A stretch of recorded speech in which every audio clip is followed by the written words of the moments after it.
The science of getting rich এই বইটির writer খুব গরিব একটা ফ্যামিলিতে জন্মেছিলেন। তিনি যে করেই হোক লাইফে সাকসেস হতে হবে এর জন্য যে কোনো একটি রাস্তা খুঁজছিলেন। তিনি যখন কলেজে পড়ছিলেন তখন তিনি চিন্তা করলেন, কিছু বিলিয়নারদের ইন্টারভিউ নেওয়ার চেষ্টা করলেন এটি জানার জন্য তারা আসলে তাদের লাইফে কোন জিনিসটি করে অ্যাকচুয়ালি এতটা ধনী হতে পেরেছে। আর এরপর বেশ কিছু ইন্টারভিউ নেওয়ার পর অথর এটি বুঝতে পারলেন একটা মাত্র জিনিস যেটি একটি মিডল ক্লাস এবং একজন ধনী ব্যক্তির মধ্যে পার্থক্য তৈরি করে দেয়, আর যেই জিনিসটি আসলেই লাইফে প্রচুর পরিমাণ ম্যাটার করে, আর সেটি হলো শুধুমাত্র তাদের চিন্তা ভাবনা, মানে থিঙ্কিং। একবার এক ব্যক্তিকে তার ওয়াইফ কিছু গ্রোসারি প্রোডাক্ট কেনার জন্য তাকে বাজারে পাঠান এবং তার ওয়াইফ সেই লিস্টে সেই প্রোডাক্টগুলোর দাম কত হতে পারে সেটিও লিখে দেন এবং পাশাপাশি এটিও বলে দেয় এই জিনিসগুলো এত দামের মধ্যেই পাওয়া যাবে। এরপর সেই ব্যক্তি তার নিজের বাসার পাশের একটি দোকানে যায়, কিন্তু সেই জায়গায় সকল প্রোডাক্টের যে রেট ছিল তা তার ওয়াইফ যেই দামটি লিখে দিয়েছে তার চেয়ে একটু বেশি। এখন এই জায়গায় প্রোডাক্টের দাম একটু বেশি কারণ সেই সুপার স্টোরের মালিক সরাসরি ভিলেজ থেকে অর্গানিক ফুড এনে এখানে রেখে বিক্রি করছে, তাই প্রোডাক্টগুলোর দাম অন্যান্য স্টোর থেকে একটু বেশি। কিন্তু যাই হোক, সেই ব্যক্তি সেই জায়গা থেকে প্রোডাক্ট না কিনে তার বাড়ি থেকে 30 মিনিট দূরে একটি স্টোরে যায়, যেখানে সে তার প্রোডাক্টগুলো একটু কম দামে পেয়ে যাবে, মানে তার ওয়াইফ যেই দামে দিয়েছিল সেই দামে পাওয়া যাবে। সেখানে সে যাওয়ার পর লম্বা একটা লাইন দেখতে পায়। যাই হোক, সেই লাইনে আধা ঘন্টা দাঁড়িয়ে থাকার পর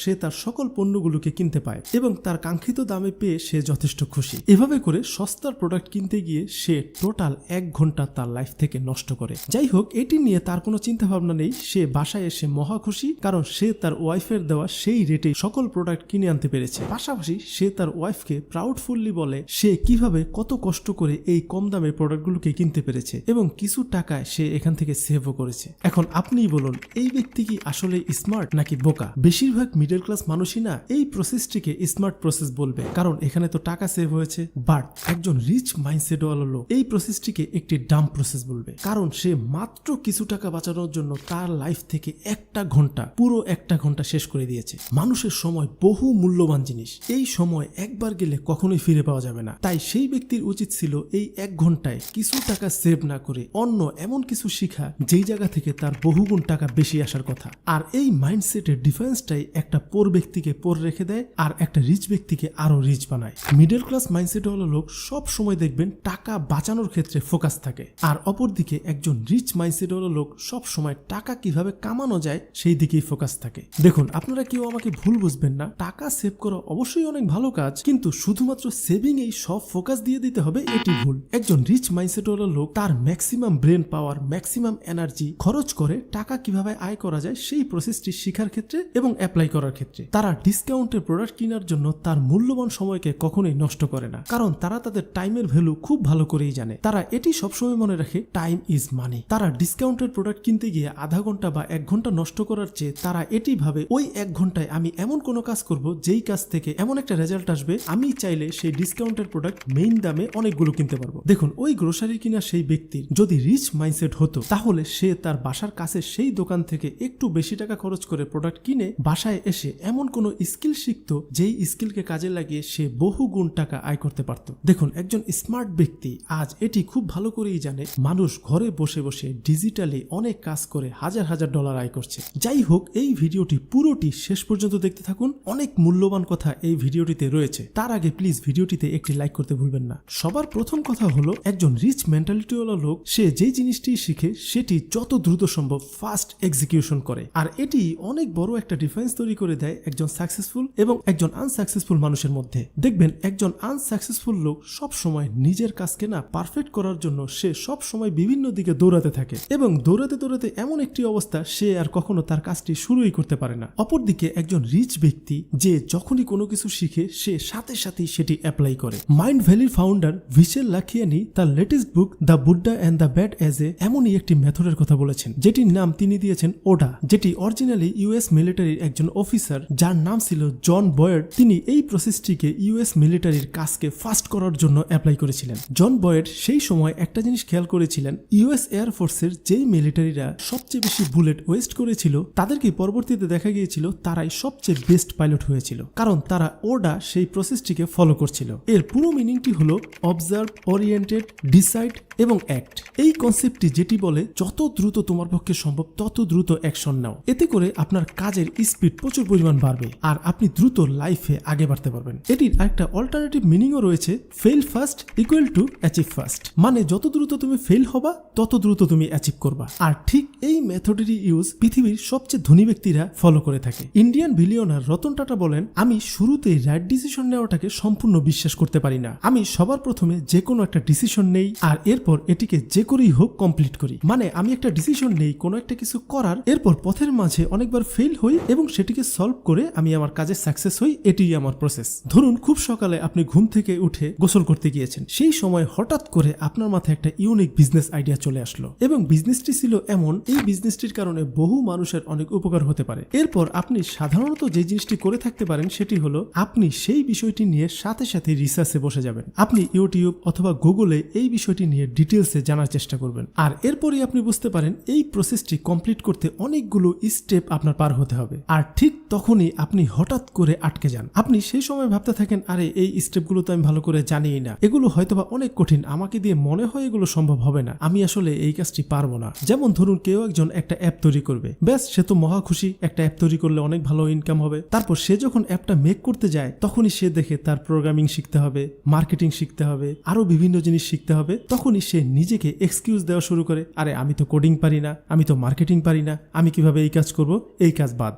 কিন্তু একটা রিচ মাইন্ডসেটওয়ালা লোকের এই এক্সকিউজগুলো না মাথায় আসেই না। সে যখনই চিন্তা করে আমি একটা অ্যাপ তৈরি করব, সে সাথে সাথেই যখন দেখতে পায় তার কোনো একটা প্রোগ্রামিং ল্যাঙ্গুয়েজ শিখতে হবে, সে সেটিকে শিখতে বসে যায়। পাশাপাশি সেই অ্যাপটিকে কিভাবে মার্কেটিং করতে হবে সে সেটিও শিখতে থাকে। ব্যাস 1-2-3 মাস তার সেই অ্যাপটি তৈরি হয়ে যায়। এর মাঝে অনেক ভুল হয়, সে সেটিকে সলভ করে নেয়। এরপর যখন অ্যাপটিকে মার্কেটিং করতে যায় সেই জায়গায় সে অনেক ভুল করে সলভ করে ফেলে। আর এভাবে করে 6 মাস বা 1 বছর পর সেই রিচ মাইন্ডসেটওয়ালা ব্যক্তি কিন্তু সাকসেস হয়ে যায় আর আমরা সেখানেই পড়ে থাকি। আর এই পয়েন্টটিতে এই জিনিসটি আমি আপনাদের বোঝাতে যাচ্ছিলাম, টেক অ্যাকশন ফার্স্ট। যে করেই হোক যে কোনো একটা জিনিসের না সাথে সাথেই অ্যাকশন নিতে হবে, কোনো জায়গায় কোনো কিছু চিন্তা করে বসে যাওয়া যাবে না। হ্যাঁ, তবে এই জিনিসটি চিন্তা করা যেতে পারে আপনি সেই কাজটি করবেন কি করবেন না, কিন্তু যদি আপনি সেই কাজে ইন্টারেস্টেড হন তাহলে কোনোভাবেই নিজেকে আটকে ফেলা যাবে না। যে করেই হোক, কিছুদিন সময় লাগুক, কিছু মাস সময় লাগুক, সেই কাজটিকে কমপ্লিট করে ফেলতে হবে। আপনাদের ডোনাল্ড ট্রাম্পের একটা স্টোরি শেয়ার করি, তার রিয়েল লাইফ স্টোরি। সে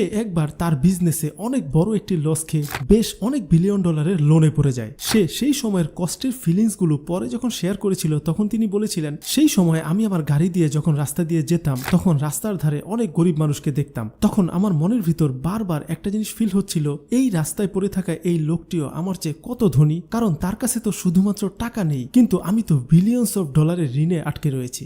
ঋণ এমন একটা খারাপ জিনিস যেটি যে কোনো জিনিয়াস ব্যক্তিকেও না ধ্বংস করে ফেলে। কিন্তু ডোনাল্ড ট্রাম্প এতটাই জিনিয়াস ব্যক্তি ছিলেন, সে সেই জায়গা থেকে পরবর্তীতে আবার সকল ধার কমপ্লিট করে আবার সেই বিলিয়নার হয়েছিলেন। আর এরপর তো আমরা সবাই জানি তিনি ইউএস প্রেসিডেন্ট পর্যন্ত হয়েছিলেন। আর বিশ্বাস করুন, এই জিনিসটি কোনো জাদু বা তার নিজের কোনো হঠাৎ করে করা পরিশ্রম দিয়ে হয়নি। এটি এই কারণেই হয়েছিল কারণ তার চিন্তা ভাবনাটা সঠিক ছিল, তার সঠিক মাইন্ডসেট এবং তার সঠিক আইডেন্টিটি তাকে আবার সেই ফেরত আগের জায়গায় নিয়ে এসেছিল। আমরা বেশিরভাগ মানুষ এটিই মনে করি আমাদের পরিশ্রমই আমাদেরকে ধনী বানিয়ে দেবে। যেই ব্যক্তি মশলা বিক্রি করে সে চিন্তা করে আমি মশলা বিক্রি করেই ধনী হয়ে যাব, আবার যেই ব্যক্তি গোল্ডের বিজনেস করে সে চিন্তা করে আমি গোল্ড বিক্রি করেই ধনী হয়ে যাব। হ্যাঁ, এটা ঠিক, আপনি আপনার লাইফে আপনার চোখে যেই কাজই দেখতে পাচ্ছেন সেই কাজ দিয়েই মানুষ কেউ না কেউ অনেক ধনী হয়ে যাচ্ছে। এমনকি আপনার বাসায় থাকা ময়লা আবর্জনাওয়ালা স্ক্র্যাপ নিয়েও কোনো না কোনো ব্যক্তি কোটিপতি হচ্ছে। এর মানে বিষয়টি দাঁড়ালো কোনো স্পেসিফিক কাজ নয়, মানুষের মাইন্ডসেট এবং তার ক্যারেক্টারই তাকে ধনী হওয়া পর্যন্ত নিয়ে যায়। ধনী লোকেরা প্রচুর অবসেসিভ হয়। ধনী লোকদের একটা আজব অভ্যাস রয়েছে, তারা যখনই কোনো প্রবলেমে পড়ে তখন যতক্ষণ পর্যন্ত সেই প্রবলেমটিকে সলভ না করতে পারে তারা এই মাথায় প্রবলেমটিকে রেখে রেখেই যে করেই হোক এটিকে সলভ করেই ফেলে। ওয়ালমার্টের ফাউন্ডার স্যাম ওয়ালটন পৃথিবীর সবচেয়ে ধনী ব্যক্তিদের মধ্যে একজন, কিন্তু তাকে না সবসময় একটা কাজ করতে দেখা যেত ওয়ালমার্টের ভিতরে। সে যখনই ওয়ালমার্টের কোনো স্টোরে আসতো তখন সে সাথে সাথেই এক জায়গায় দাঁড়িয়ে চুপচাপ সকল কিছু অবজার্ভ করতে থাকতেন, কারণ তিনি সবসময় এটিই চাইতেন তার এই স্টোরগুলোতে আসলে রিয়েল ওয়ার্ল্ডে কি হচ্ছে, এখানে মানুষ আসলে কিভাবে কিনছে, সেলসম্যানরা কিভাবে আসলে প্রোডাক্টগুলোকে সেল করছে, শপিং কার্ডের ডিজাইন কেমন হবে, অথবা স্টোরের ব্যাকগ্রাউন্ড মিউজিক কি হবে। এই জিনিসগুলো পর্যন্ত তিনি খুব সূক্ষ্মভাবে খেয়াল করতেন প্রতিটি সময়। এখন অনেকেরই কোশ্চেন ছিল এই জিনিসগুলো তিনি নিজে কেন অবজার্ভ করেন, সে তো চাইলে হাজারো লোক রেখে দিয়ে এই কাজগুলো করাতে পারতেন, তারপরও তিনি কেন এই কাজটি নিজে করেন। তিনি পরবর্তীতে একটা ইন্টারভিউতে বলেছিলেন, আমি আসলে এই কাজটিতে না অবসেসড হয়ে গিয়েছি, মানে আমার ধ্যান জ্ঞান সবকিছু মিলেই না এই কাজটিই থাকে। ধনী লোকদের না এই জিনিসটিতে কিছুই যায় আসে না অন্য মানুষেরা তার সম্বন্ধে কি ভাবছে। দেখবেন একজন ধনী ব্যক্তির যদি চা খেতে ইচ্ছা করে তাহলে সে দেখবেন যে কোনো জায়গায় না চা খাচ্ছে, সে জায়গা ভেদে কফি খেয়ে নিজেকে কুল দেখানোর চেষ্টা কখনোই করবে না, কারণ কুল দেখানোর জন্য যে একটা চিন্তা করতে হয় এই চিন্তাটিও সে করবে না। সে শুধুমাত্র তার কাজকে নিয়েই না অবসেসড, তার বাইরের কোনো জিনিস মাথায় আসবেই না। যদি আপনার আমার এই জিনিসটি আসে তাহলে বুঝে নিন আমরা কাজের রাইট ট্র্যাকে নেই।